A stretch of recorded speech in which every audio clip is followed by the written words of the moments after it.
sesuaian. Makasih, ahli. Kami ingin bertanya berikut kepada ahli.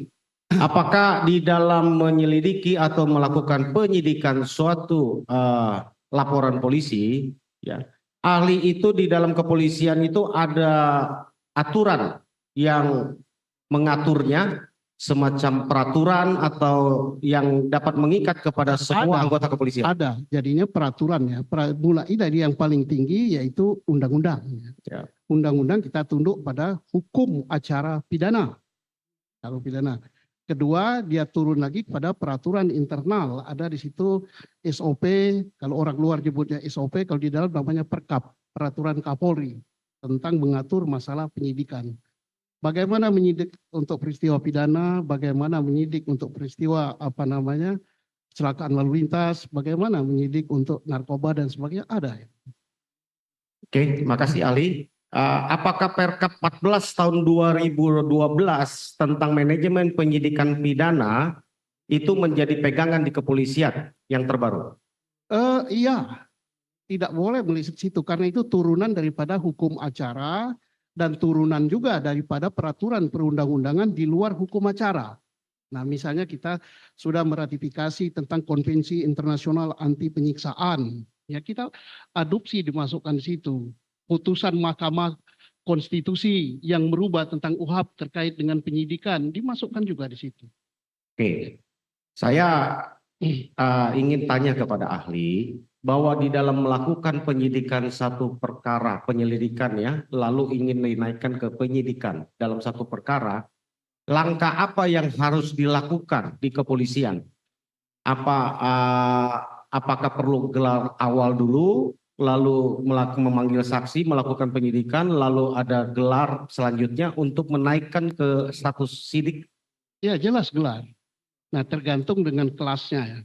Tergantung dengan bobot perkaranya, tergantung dengan tingkat kesulitan pembuktiannya, itu wajib gelar. Penyidik tidak bisa misalnya saya penyidik langsung menentukan wah ini peristiwa ini pidana tersangkanya ini, maka hari ini saya tetapkan tersangka, nggak bisa. Jadi itu nggak bisa dilewat ahli ya? Nggak bisa dong. Di dalam penyidikan, di dalam satu penyelidikan ada laporan polisi misalnya, lalu dalam maraton misalnya dalam tempo beberapa jam atau satu hari penyelidikan itu dilakukan terus langsung naik menjadi status. Nggak bisa, apalagi bukan tertangkap tangan ya. Jadi nggak bisa main potong itu, nggak boleh. Nggak bisa ya? Nggak bisa. Jadi tetap harus ada gelar awal, Iya. periksa saksi dahulu, periksa barang bukti, lakukan olah TKP, baru mengarah ke situ ya? Ya, karena penanggung jawab suatu peristiwa itu adalah lembaga. Lembaga diturunkan ke Kabarisskrim, kalau di Barisskrim diturunkan kepada direktur, direktur diturunkan kepada kadit, kadit baru pada penyidik. Jadi mereka ini bertanggung jawab semua. Jadi tidak bisa misalnya Kabarisskrim, wah saya tidak nangani itu, yang nangani itu inspektur itu. Enggak, ini institusi, makanya perlu ada pertanggungjawaban. Hanya sampai apa tidak ini ke level yang paling atas tergantung dengan bobot perkara. Bobot perkara itu tergantung dengan jenis peristiwa dan tergantung dengan tanggapan publik. Kalau misalnya bisa saja kecil, peristiwanya itu enteng-enteng, tetapi ini menjadi perhatian publik. Disiarkan oleh media, televisi, disiarkan oleh podcast dan sebagainya. Nah maka penanggung jawab tertinggi penyidikan di situ harus memberikan atensi. Gitu. Ya. Baik ahli, jadi kalau bisa saya simpulkan bahwa dimulai dari laporan polisi masuk, maka tahap pertama adalah penyelidikan, ya. Dilakukan gelar awal, dilakukan pemeriksaan, menemukan ada bukti atau ada pidananya atau tidak. Untuk menaikkan status penyelidikan kepada sidik itu wajib harus lewat gelar ya? Iya. Nggak bisa tidak ahli ya? Iya, jadi nggak bisa masing-masing yang menangani perkara itu kan itu perkara masuk, laporan polisi masuk oleh direktur kalau tingkat Polda ya, didisposisi ke kadit, kadit disposisi siapa penyidiknya, pemeriksanya. Jadi kalau dalam bahasa polisi tua-tua dulu perbalisan, ya perbalisan atau penyidik ini nggak bisa langsung, dia tersangka, tetapkan statusnya sebagai tersangka, nggak bisa. Ya. Jadi kalau nanti digelar itu tidak ada unsur pidananya, maka namanya apa? SP3, betul ya? Ya kalau tidak ada unsur pidananya, ada Di penyelidikan ya, di penyelidikan. Iya. SP3 ya? Dia penyelidikannya dihentikan, tidak Dihentikan ya? dilanjutkan ya. Ah. Pada penghentian itu adalah level penyidikan. Dihentikan ya penyidikannya ya? dihentikan. Kemudian Kalau sudah masuk ke penyidikan ya, masih penyelidikan, masih penyelidikan ya tidak dilanjutkan. tidak dilanjutkan ya? Masih Kalau banyak perkara lain yang masuk gitu. Ya. Oke, kalau ditemukan ada tindak pidana, baru naik tahap selanjutnya. Iya. Penyidikan ya? Iya, untuk Oke. Di penyidikan itu sama seperti proses dalam penyelidikan tadi Ali ya, bahwa itu akan dilakukan pemeriksaan untuk menemukan siapa yang bertanggung jawab atas pidana tersebut, begitu ya? iya, tapi berita acaranya sudah menjadi pro justisia kalau penyidikan. Oke. Pemanggilannya pun sudah pro justisia. Karena apa? Ada dampak hukumnya. Sekian kali dipanggil oleh penyidik tidak datang, bisa diadakan penjemputan. Ali, kami ingin tanya, kami sudah jelas ya bahwa apa penyelidikan, apa itu penyidikan, bahwa dalam proses tadi penyelidikan itu wajib dilakukan gelar, bukan satu perkara yang bukan tertangkap tangan ya, ada LP ya. Bahwa tadi yang disebut dengan bahwa bukan tertangkap tangan definisinya adalah bukan perbuatan itu sedang dilakukan. Apalagi satu peristiwa pidana sudah berhari-hari dilakukan baru dilaporkan. Ingin kami tanyakan, kalau ada anggota polisi yang melakukan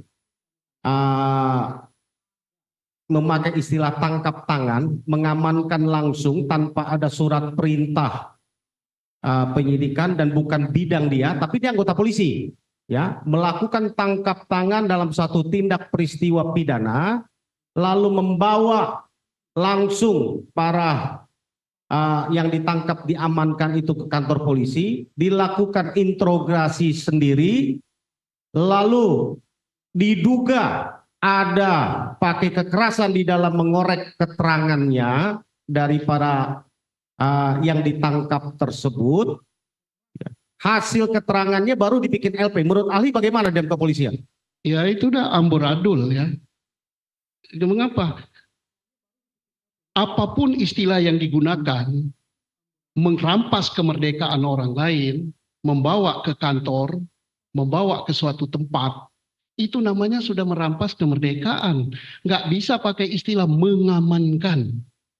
Di UHAP itu nggak ada istilah mengamankan. Itu bukan tertangkap tangan ya. Bukan. Mengambil kemerdekaannya sudah diambil, dibawa ke satu tempat, ya bukanlah. Dan ingat, tidak semua anggota Polri boleh menangkap. Tidak semua anggota reserse boleh menangkap. Yang boleh menangkap adalah anggota Polri, masih aktif, kemudian berdinas di bidang reserse, dan diberi surat perintah. Nah, kalau dalihnya untuk mengamankan, apanya yang diamankan? Sudah ada perekaman. Jadi jangan dicampur adukkan antara penangkapan dengan pengamanan. Nah, kalau mau pengamanan ya kayak ada peristiwa keramaian atau ada sidang kayak gini, ya ada anggota polisi berdiri di situ yang ngamankan ya. Tapi bukan menangkap. Ya. Kami ingin tanya ahli, bahwa bila mana ada anggota polisi yang melakukan seperti yang saya sebutkan tadi, apakah kepolisi tersebut hanya melanggar kode etik, ya, kalau dia sudah diduga ada kekerasan terhadap yang diamankan tadi, ya?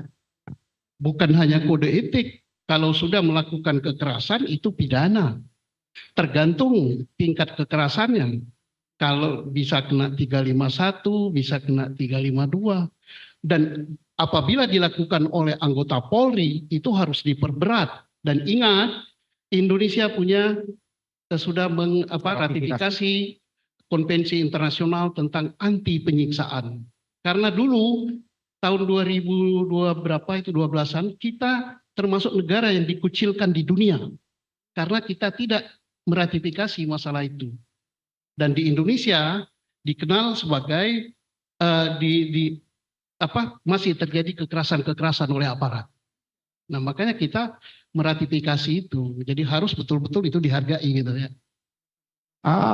Menurut pengalaman ahli dalam berdinas di kepolisian khususnya reserse, satu peristiwa tindak pidana apalagi diancam dengan hukuman mati ya maksimalnya dan minimalnya seumur hidup, dalam hal ini pasal 340 pembunuhan berencana, apakah harus disarankan atau kepolisian biasanya menawarkan untuk didampingi penasihat hukum kepada yang ditahan, yang diamankan? Tidak disarankan, tapi wajib hukumnya. Itu diatur di dalam UHAP. Kalau tidak dilakukan gitu, maka hasil pemeriksaan itu batal demi hukum. Dan sudah beberapa putusan pengadilan, ya ingat, beberapa putusan pengadilan membatalkan dan membebaskan terdakwa karena tindak pidana yang dilakukan diancam dengan hukuman 5 tahun ke atas. Dan pemeriksaan awal tidak didampingi, maka batal demi hukum. Itu amanat undang-undang loh.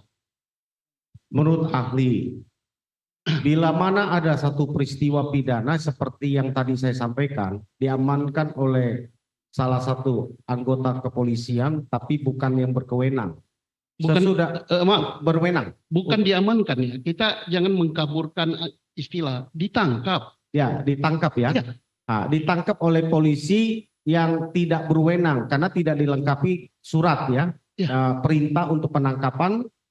Lalu mengadakan interogasi sendiri, ya diduga ada tadi penganiayaan sendiri tadi gitu ya, untuk mendapatkan pengakuan dari yang ditangkap tadi ya, dan kemudian dibuatkan LP, lalu dalam tempo 24 jam ya, kurang dari 24 jam, misalnya satu peristiwa ditangkap di pukul 16.00 ya, lalu si tersangka itu dilakukan interogasi, lalu 18.30 dibuatkan LP, pukul 20 sudah naik sidik, sudah ada sprintnya, pukul 21, 22 sudah keluar sprint penangkapan. Si yang ditangkap itu masih ada di kantor polisi semua.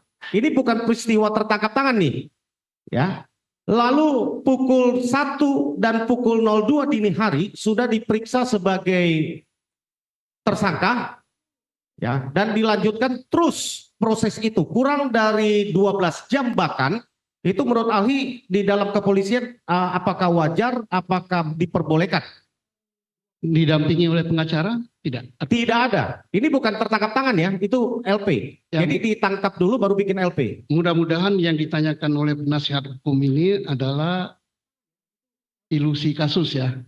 Semoga tidak terjadi di Indonesia ya. Ya, mudah-mudahan ahli. Kalau ini terjadi di Indonesia dan terjadinya di Jawa Barat, dan saya pernah jadi Kapolda Jawa Barat, saya pingsan di sini. Jadi jawaban saya cukup itu. Ya karena salahnya ada banyak benar ya.